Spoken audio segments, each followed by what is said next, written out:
When I was 3 years old, my mother abandoned me. When I was 16, they came to find me. Because of this, my sister wouldn't stop crying and throwing tantrums. Worried about my sister, my mother had me live in the basement with a nanny, like a rat no one wanted to see. In the gutter, I studied, like my life depended on it, and got into Tsinghua University. My sister wanted him. My parents told me to give him to her later. I had a boyfriend. My sister set her sights on him. Reborn into this life, I want nothing anymore. I just want to stay far away from this family. My head was splitting as if struck by a heavy hammer. I snapped my eyes open. The acrid smell of mildew invading my nostrils. Before me was a dim, damp basement, the walls crawling with mottled water stains. A flickering yellow bulb swayed overhead. Emma, you're awake. Quick, drink this bowl of porridge. A wrinkled face etched with concern leaned in. It was Mary, our old housekeeper. Mary, the basement. I suddenly sat up, looking around in the cramped space. There was a worn wooden bed, a peeling wardrobe, and a pile of clutter in the corner. Isn't this the basement where I lived when I was 16 after being brought back from the countryside? I trembled as I reached out my hand, staring at my slender, slightly pale arm, not the pair of hands calloused from years of hard work. So I've been reborn in the very year I was first found by the Shin family. My heart pounded wildly as memories from my past life surged like a tidal wave. When I was 3, my mother, Linda, abandoned me at my grandmother's countryside home, claiming the family was too poor to raise me. Since then, I had vanished without a trace. After my grandmother passed away, I was taken in by distant relatives and endured endless hardships growing up like a wild weed. At 16, the Shin family prospered, and my mother suddenly remembered me, so she sent someone to bring me back. I thought the hardships were finally over, that the love of my biological parents had finally arrived, but reality slapped me hard. My sister Sophie, whom I had never met, had been spoiled rotten since childhood.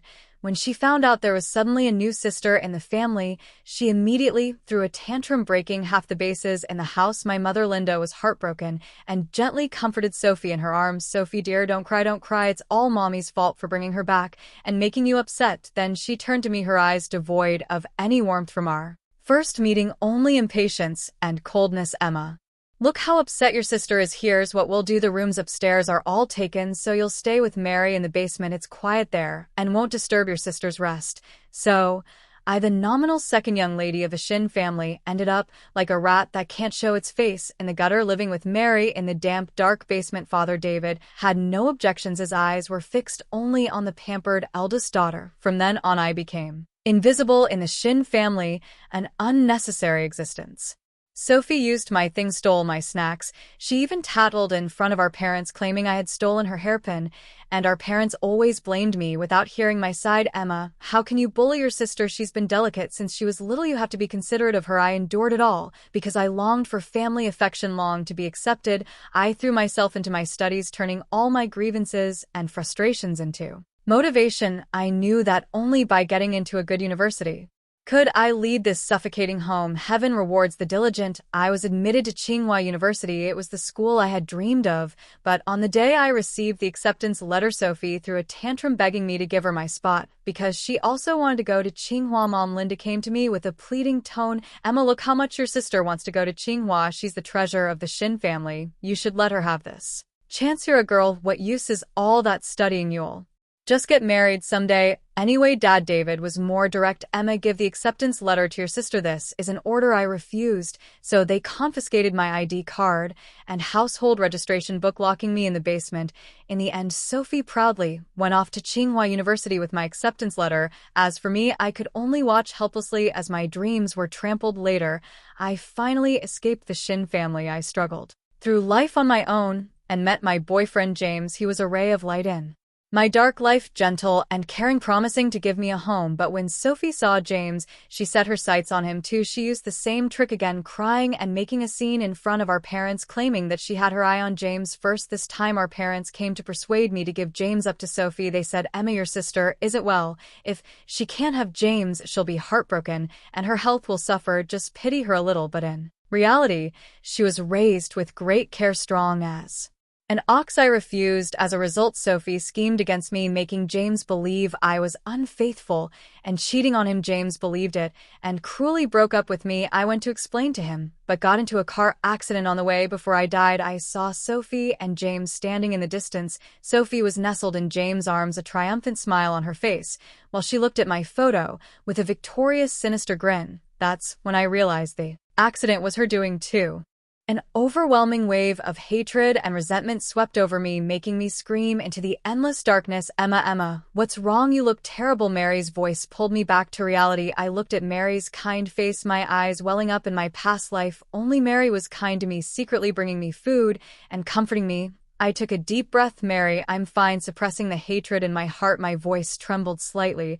"I just had a nightmare, but I know that was not a nightmare. It was my blood-soaked past life. God has eyes. He has given me rebirth. This time I, Emma, will never be anyone's pawn again." Sophie, Linda, David, and James, what you owe me, I will collect it all, principal and interest, one debt at a time. I don't want to stay in this house even one more day. Suddenly, a gurgle sound came from my stomach, untimely and loud. Only then did I come to my senses and took the porridge from Mary's hand. It was plain rice porridge with pickled vegetables. This was my daily meal when I first returned to my past life. I thought just having a meal was good enough. Now looking back, it's truly laughable. "Mary, thank you." I sipped the porridge quietly, the warm liquid sliding down my throat, slightly dispelling the chill deep in my heart. Even if it was plain porridge, I had to drink it. I had to take care of my body. "Don't be so formal with me," Mary sighed and coaxed me. "Emma, don't blame your parents. They just spoiled the young lady too much. You just got back, so bear with it. For now, after a while, once they get used to it, things will be better." I get used to it. In my past life, I endured for so many years. Did they ever get used to it? They only made things worse.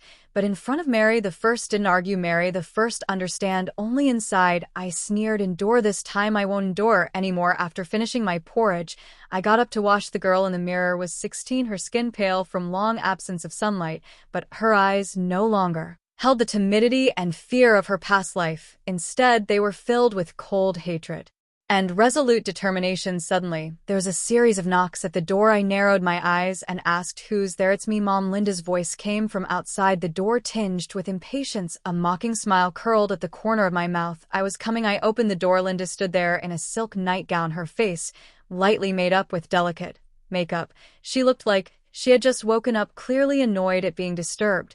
She said impatiently, "Come upstairs with me. Your father wants to talk to you." Linda didn't even glance at me, her tone cold. After speaking, she turned and walked upstairs. The sharp click of her high heels on the stairs sounded like a hammer against my heart.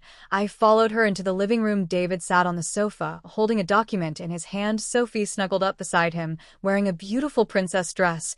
When she saw me come in, she immediately frowned, buried into David's arms, and whispered, "Daddy, what's wrong with her? Why does she smell so weird?" Linda immediately shot me a glare. "Emma, what's going on with you? Didn't you take a bath? And look at what you're wearing. I'll have your sister bring you some of her old clothes that she doesn't wear anymore." Old clothes. In my past life, I did wear a lot of Sophie's hand-me-downs. Those clothes were either out of fashion or had their edges cut up by her, which she proudly called a gift. I said nothing, just looked coldly at their happy little family of three, feeling like an outsider. David put down the documents and looked at me, his expression clearly turning serious. "Emma, you just got back and aren't familiar with the situation at home yet. Your mother and I discussed it, and since your sister is weak and needs care, you'll be responsible for looking after her daily needs. It's also a good chance for you to get to know her better." In other words, they wanted me to be Sophie's servant. In my past life, I did the same, washing Sophie's clothes, serving her tea and water. The slightest mistake would earn me her scolding and beating, while my parents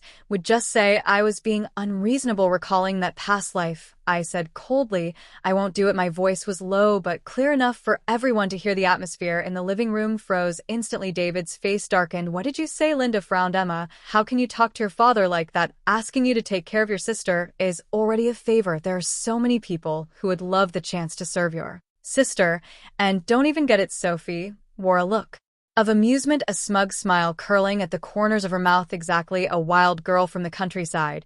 And she dares to be disobedient." "Dad, Mom, I think she's doing it on purpose. She just doesn't want to serve me." I looked at Sophie's triumphant face and sneered inwardly. "I am a daughter of the Shin family, not a servant." I met David's eyes without a trace of fear.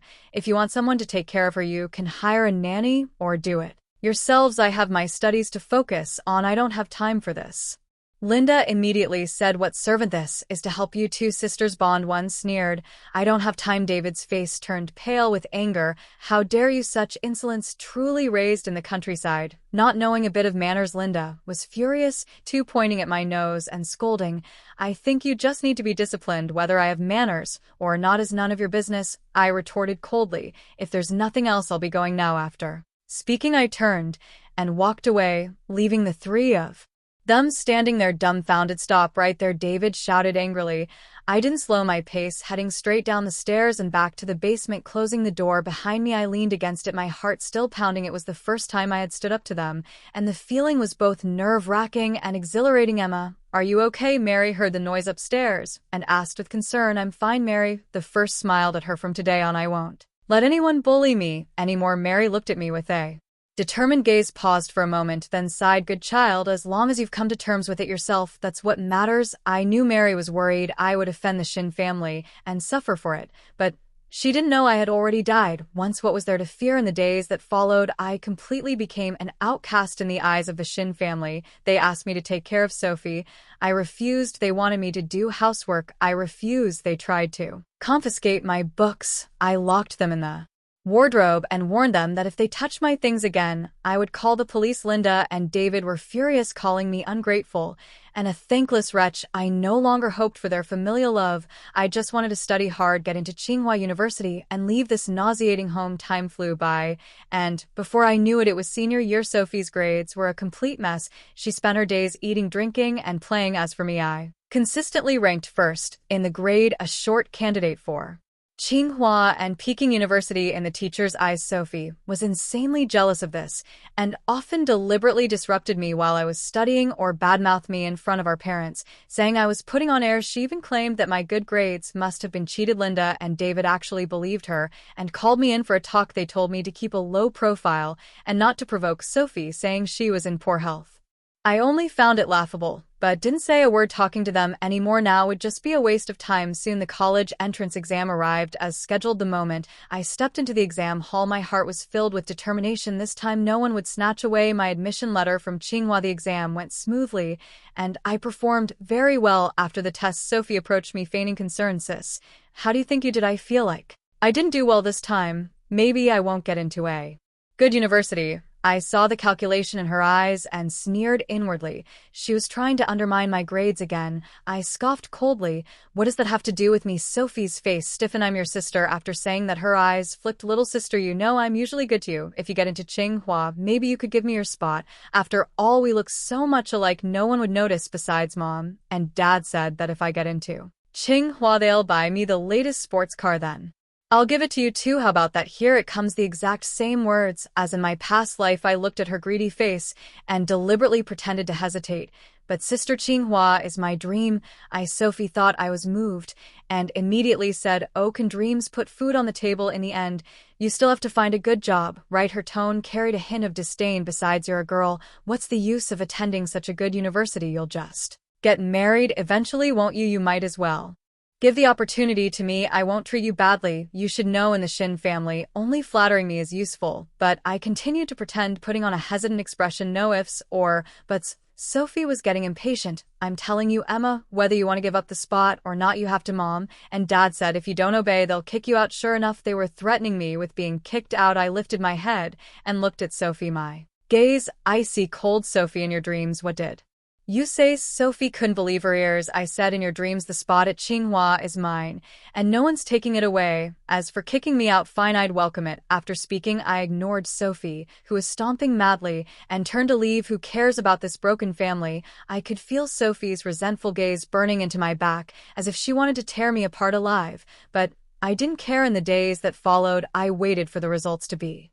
announced. While preparing to leave the Shin family, I secretly saved some money from my usual frugal living and tutoring classmates. On the day the results were released, I was admitted to Tsinghua University as the top science student in the entire city. Without any doubt, the moment I received the acceptance letter, tears uncontrollably streamed down my face. This was what I deserved. However, before I could even rejoice, Linda and David burst into the basement. Neither of them showed the slightest joy on their faces, only greed. "You really got into Tsinghua Wow, that's great. Our family finally has a Tsinghua prodigy. David immediately reached out his hand, handed over the admission letter. Dad, Mom, what are you doing? I instinctively hid the letter behind my back, doing what, of course, giving it to your sister.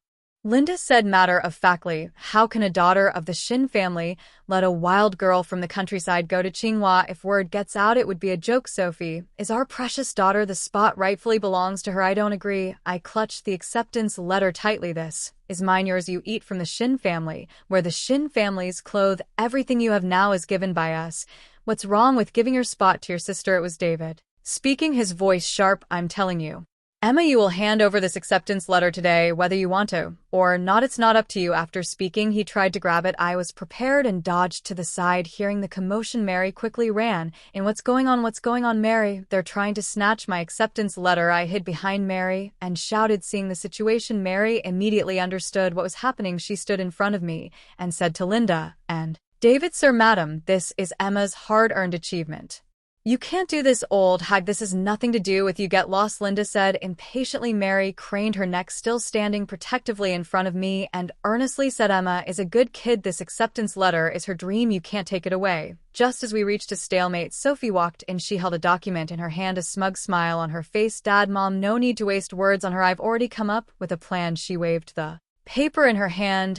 I had someone make a fake acceptance letter identical in every detail to the real one. When the time comes, she'll take the fake to enroll, and the real acceptance letter will naturally be mine. I stared at the fake letter in Sophie's hand, my anger burning like fire. Such a poisonous scheme, Sophie, you're so despicable, I ground out through clenched teeth. Sophie sneered, do you think a wild country girl like you needs to talk about morals? Linda and David exchanged a glance, both seeing the admiration in each other's eyes. Sophie is really smart. Linda smiled and said, all right, we'll do it your way. David nodded as well. Yes, Sophie is getting more and more capable. After speaking, she looked at me coldly. You think that without your copy of the admission letter your sister wouldn't be able to go to school? You're really too naive. I took a deep breath and suddenly burst out laughing, tears streaming down my face. Haha. Linda and David were unnerved by my laughter.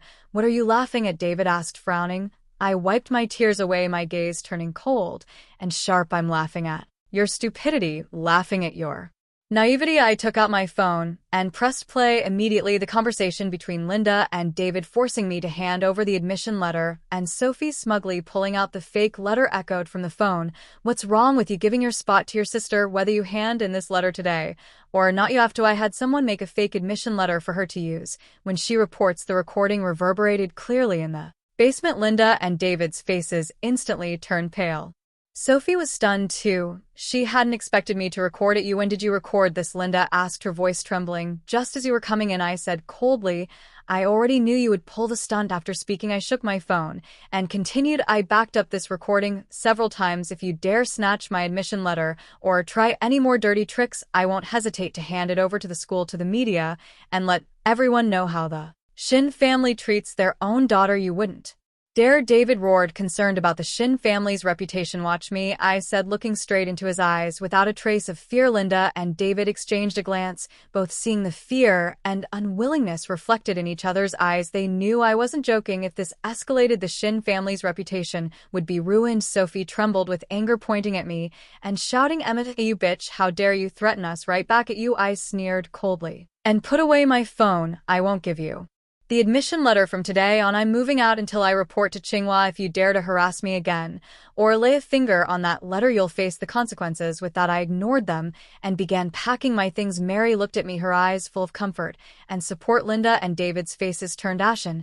but they dared not take another step forward. I knew this was only the first move. They wouldn't let it go easily, but I was ready. This time, I would not only claim everything that belonged to me, but also make them pay for what they had done. I packed my things as quickly as possible. There wasn't much, just a few old clothes and some books. Mary secretly slipped me a cloth pouch. Inside were some savings she had set aside. Emma, take this. Take good care of yourself out there. I looked at Mary's kind face, my eyes welling up. Mary, thank you, silly child. Mary patted my hand. Call me when you get to school. Let me know you're okay. Okay. I nodded firmly as I stepped out of the basement. Linda, David, and Sophie were all sitting in the living room, their faces dark as they stared at me as if I were an enemy. I ignored them and headed straight for the door. Stop right there, David suddenly spoke. I stopped in my tracks and turned to look at him.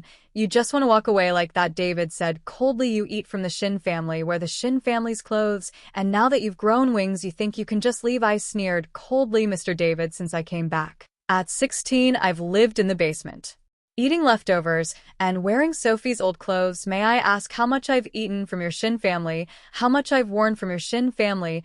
I've worked like a beast of burden in the Shin family, serving your whole household. Isn't that enough to offset it? David was left speechless by my question, but Linda snapped sharply, you ungrateful wretch, we brought you back, and this is how you repay us. If bringing me back is just to use me as a stepping stone for Sophie, letting her trample on my dreams and life to climb higher than I'll bear, being the ungrateful wretch. I looked at them, my gaze icy cold. From today on, I, Emma, have nothing to do with your Shin family. After saying that I didn't stay any longer, I opened the door and walked out without looking back. The sunlight outside was a bit blinding. I squinted and took a deep breath, the air of freedom. It felt so good. I rented a small single room near the school, though it was simple. At least it was quiet. In the days that followed, I waited for school to start while working part-time to earn money. I needed money, a lot of money. I needed it to support my life at university and to prepare for completely breaking free from the Shin family in the future. But I never expected that while working at a restaurant I would meet someone. A gentle voice sounded behind Emma. I turned around and saw a boy wearing a white shirt, his smile pure and his eyes kind. It was James. My heart suddenly tightened and all the love, hate, and grudges from my past life surged up in an instant. This was the man I once loved deeply, who ultimately betrayed me and might even have been involved in plotting to take my life. You are James? The first asked, feigning surprise, struggling to hide the turmoil inside. It really is you, James laughed. I thought I had mistaken you for someone else. What are you doing working here? Oh, just earning some pocket money. I lowered my head, avoiding his gaze. What about you? How come you're here? James pointed to a table not far away.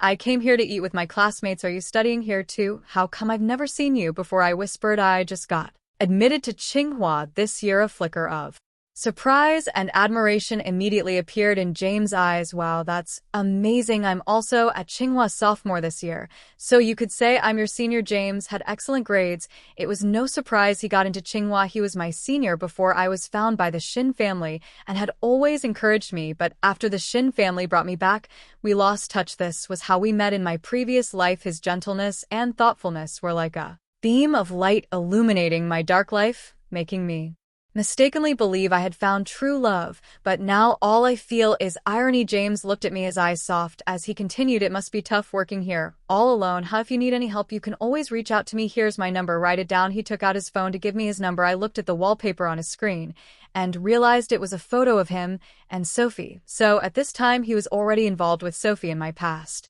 life. I always thought they got together after James and I started dating. I never expected they had contact this early.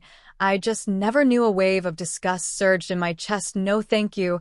I took a step back, avoiding the phone he handed over. I have something to do, I'll get going first. With that, I turned and walked away, not wanting to look at him again. The day school started arrived, holding the real admission letter. I walked through the gates of Tsinghua University. The campus was shaded with green trees, the environment beautiful. Watching the energetic students coming and going, my heart was full of emotion. In this life, I had finally stood here through my own efforts. The enrollment procedures went smoothly, and I received my military training uniform without issue. Just as I was about to head to the dormitory carrying the uniform, a discordant voice rang out. Hey, isn't this our top scorer? Emma, why are you here all alone? No one to help you carry your stuff? I looked up and saw Sophie wearing a beautiful dress, linking arms with James standing not far away with a mocking smile on her face. James saw me, his eyes flickering for a moment before returning to a gentle expression. Emma, you're here too? Let me introduce you. This is Sophie. She's from your high school. You know each other, right? Obviously, he didn't know the relationship between Sophie and me. I replied coldly, no, I don't. As I finished speaking, I turned to leave, but Sophie said, little sister, that really hurts me. I am your sister. How can you say you don't know me? James looked shocked. You too? Our sisters? Sophie nodded. Yes, she's my sister who was lost and left behind. After saying that, she came over and pretended to be affectionate, trying to take my hand. Sister James and I just arrived too, we can help you out. I stepped aside to avoid her, my gaze cold as I looked at her. Sophie, I don't think we're that close, right? Also, please stay away from me. I don't want to be associated with certain people. It's dirty. Sophie's face turned pale with anger. Emma, don't take my kindness for granted. Whether I have a shameful face or not, what does it have to do with you? I sneered coldly. But you, Sophie, I never expected you'd actually dare to come whether you pass the exam or not. Does anyone else not know? Do you think I don't know? What are you wandering around in front of me for now? Aren't you afraid I'll expose you and kick you out? Sophie's face instantly turned deathly pale. She looked around in terror, afraid someone might overhear. James looked confused. Emma, don't say that, Sophie. James, this has nothing to do with you. I cut him off, my gaze sharp as a knife. And stay away from me. Don't call my name. I find you disgusting. James's face also turned very unpleasant. He didn't expect me to be so disrespectful. He frowned, his tone somewhat displeased. Emma, are you out of your mind? Whether I'm out of my mind or not is none of your business, I said coldly. You two better stay away from me, otherwise I won't hesitate to make certain things public. I don't know how Sophie showed up, but if she wants to die, I can oblige. Fake is fake. It can never become real. During the following military training, I performed excellently and quickly bonded with my dorm mates. Sophie, lacking a genuine admission letter, couldn't participate in the training and could only wander around the school watching me laugh and chat with my classmates. The jealousy in her eyes was almost overflowing. James tried to approach me and apologize. He said it was his fault that day and asked me not to be angry, but I ignored him, completely avoiding him whenever I saw him. My coldness and distance left James frustrated, which only made him more eager towards me. This in turn caused Sophie to vent all her resentment on me. She began spreading rumors about me at school. She said I was a wild country girl, cunning and ruthless in my pursuit of getting into Tsinghua University, and even claimed I had a secret crush on James, jealous of her relationship with him. These rumors quickly spread within a small circle, and some classmates who didn't know the truth started looking at me differently. My roommates asked if it was true. I just said calmly, the pure remain pure, the impure remain impure. I knew that arguing with someone like Sophie would only lower my own standards. I focused all my energy on studying and improving myself, proving everything with my abilities. Soon the midterm exam results were out. Once again, I topped the grade, delivering a harsh blow to Sophie's face. As for Sophie, without a student status, she couldn't even take the exam and had to slink home and defeat David and Linda. Upon learning that Sophie had failed to get into Tsinghua and had embarrassed herself at school, scolded her harshly, but they didn't dare to come after me because I had that recording in my hands. Just when I thought I could finally focus on my studies in peace, trouble came again. One night, as I was walking back to the dorm from the study room along a secluded path, I was suddenly blocked by a few people. You're Emma, right? The blonde-haired boy at the front said with a cocky smirk. Sister Sophie told us to come say hi to you. Chill ran through me. So it really was Sophie. Step aside, I said coldly. Oh, getting feisty? How the blonde boy chuckled. Sister Sophie said we should come keep you company. How about you play with us, little sister? The blonde boy spoke, then tried to grab me. Just then a voice suddenly rang out. Stop, what are you doing? I looked up, and to my surprise, it was James. How did he end up here? The blonde boy's expression clearly changed when he saw James. Obviously, they didn't want to cause real trouble, so they ran off as soon as they were spotted. James came over to me. Are you okay? They were sent by Sophie, right? He sighed. Emma, I know Sophie can be a bit headstrong. Don't stoop to her level. I looked at him and suddenly spoke up. What exactly is your relationship with Sophie? James's eyes flickered, and he said somewhat guiltily, she and I were just ordinary friends. Ordinary friends? I sneered. Do ordinary friends keep photos together on their phones? James' face instantly turned pale. He hadn't expected me to know about this. He hurriedly tried to explain. Emma, listen to me, it's not what you think. No need to explain. I cut him off. James, the first, don't care what your relationship with Sophie is, nor do I care what your intentions are in approaching me. I just want to tell you that the past is the past. From now on, I don't want any connection with you or your kind, so if you see me again, please pretend you don't know me. I walked around him and hurried toward the dormitory. In my past life, I longed desperately for warmth, thinking he was the one who would give it to me. Now it seems I was mistaken about him. This time, no matter how he changes, I won't make the same mistake again. Days passed one by one, and my life at school gradually got on track. My grades were excellent, my character steadily improved, and I made a few genuine friends in my sophomore year. Thanks to my outstanding grades and abilities, I earned the opportunity to study abroad for an exchange program. This was a great opportunity for me to improve myself, so I agreed without hesitation, just as I was About to handle the procedures for going abroad, Sophie suddenly came to me. She completely changed from her usual arrogant and overbearing self, instead crying and begging me, "Sister, I was wrong, please forgive me." She held my hand, tears streaming down like rain on pear blossoms. "I was too stupid. I shouldn't have taken your admission letter, nor should I have threatened you. It's all my fault." I looked at her, my gaze calm and steady. "Sophie, if you have something to say, just say it. No need to put on a show here." Sophie saw through me, a flicker of embarrassment crossing her face, but she quickly returned to her pitiful expression. "Sister, I heard you're going abroad. I want you to give this opportunity to me." Sure enough, here she was trying to snatch something again. I laughed in disbelief. "Are you stupid? This chance to go abroad was given to me by the school. Even if I gave it to you, you're not a student at our school, so you can't go abroad. And even if you were, why should I give it to you?" Sophie finally snapped out of it, looking at me as if I were an idiot. She angrily said, "Just because I'm your sister, you should give me everything I want." Her eyes glared at me with venom as she said, "Emma, even if I can't go, you're not allowed to go either. Otherwise, I'll tell everyone about how you were abandoned as a child, and you won't be able to hold your head high at school. Let's see how you'll manage to go abroad then." Another threat. I looked at her twisted face and said, "Is that so? I'd like to see if you actually have the guts." Then, as if remembering something, I added, "And don't forget, I have a recording of you and your parents fighting over my acceptance letter. If you lose it again, I won't hesitate to let everyone know how the Shin family treats their own daughter, and what kind of person you, Sophie, really are. Don't forget, your actions might even be illegal." Sophie's face instantly turned pale. She knew I wasn't joking. Her voice trembled. "What exactly do you want?" "I don't want anything." I looked at her, my gaze icy cold.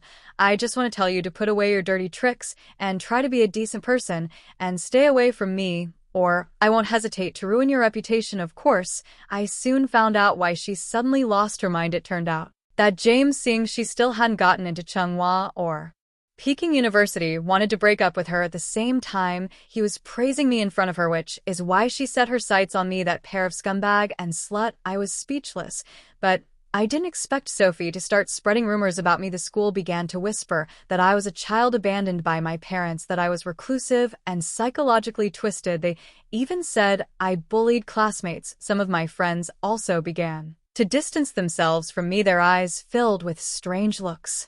I knew it was Sophie's doing, but I neither got angry nor tried to defend myself. I knew that arguing was pointless. I went straight to the school authorities and handed over the recording of Sophie snatching my admission letter along with evidence of her threatening me and spreading rumors. The leadership took it very seriously and immediately launched an investigation. The results of the investigation came out quickly. The fact that Sophie had snatched my admission letter and maliciously spread rumors was made public. The school was in an uproar. No one had expected a student from outside the school to be so brazen. As a result, James, who had once been involved with her, was also sternly reprimanded by the school and given a demerit. James could no longer hold his head high at school. He became a pariah, despised by everyone. Upon learning the truth and seeing Sophie's hypocritical and vicious face, he finally couldn't bear it any longer and broke up with her. I thought that was the end, but I never expected David and Linda to find the school. "Emma, you ungrateful wretch, how could you treat Sophie like this?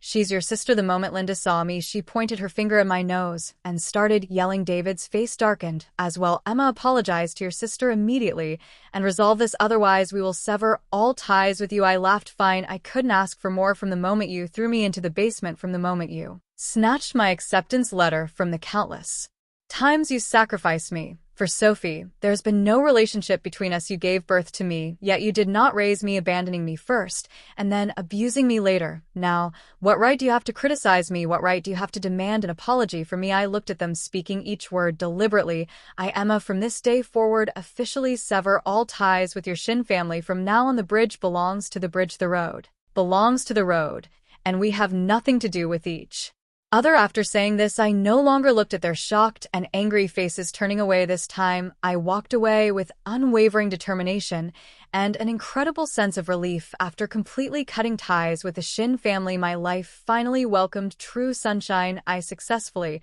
went abroad for an exchange program at the university overseas. I witnessed a broader world, learned more knowledge, and made many like-minded friends. After graduation with excellent grades and rich experience, I joined a top multinational company. My life finally got on the right track. Over the years, I occasionally heard some news about the Shin family. I heard that after Sophie returned home, she became even more hysterical, throwing tantrums and breaking things all day long. Linda and David were tormented by her and suffered greatly. I heard that after James graduated, he worked at an ordinary company and didn't have a good life. I also heard that he dated several girlfriends afterward, but none of the relationships lasted. All of this no longer concerns me. I focused on my career, worked hard, and lived earnestly. A few years later, thanks to my outstanding abilities, I became the youngest leader in the company. I bought a house of my own, though not large. It was warm and comfortable. I made new friends, started a new life, and everything was getting better and better. One day I attended an industry summit and unexpectedly ran into Mary. She had come with her son, who also worked in this industry. "Emma, is it really you?" Mary's eyes welled up with tears as she saw me, overwhelmed with emotion. I was also very excited and quickly stepped forward to hold her hand. "Mary, what are you doing here? Are you okay?" "I'm fine, really fine." Mary wiped her tears and looked me up and down. "Emma, you've made it. That's wonderful, truly wonderful." We talked a lot. Mary told me she had long since left the Shin family because she couldn't stand what Linda and David were doing. She also told me that David's investments failed, leaving him deep in debt, and the big house was sold. Now they live in a small rundown place. Sophie couldn't bear the hardship either. She ran off with a man and never came back. Hearing this, I felt no ripple in my heart, only a sense of dust settling. This was the fate they deserved. Mary took my hand and said with emotion, "Emma, seeing you doing so well now, Mary can finally rest easy." "Mary, thank you. If it weren't for you back then, I might have." I choked up and couldn't continue. "Silly child, why say that?" Mary patted my hand. "This is all something you earned through your own hard work." "Yes, all of this is the result of my own hard work." After the summit ended, a familiar voice called out behind me, "Emma." I turned around and saw a man in a suit, handsome and with gentle eyes. It was James. Years had passed, and he had matured a lot, but deep in his gaze there still seemed to be a trace of guilt and regret. "Long time no see," I said calmly. James looked at me, his eyes filled with complexity. "You seem to be doing well." "Yeah, pretty good." I nodded. "I'm sorry, Emma," James suddenly said. "Back then, at first, I didn't know she was your sister. By the time I found out, I was already with her." I cut him off. "James, it's all in the past to me. You both have long been strangers. I don't need. So there's no need to talk about the past anymore. I don't want to hear it, nor do I wish to." James didn't say anything more, and I turned away and left those hurts, those betrayals, those pains. They had all become the past. I have already let go, but that doesn't mean I will forgive for the rest of my life. I never want to see them again. I looked up at the clear blue sky, my heart filled with hope for the future. In this life, I am no one's stepping stone. I have become myself. My life is just beginning. The future is full of promise.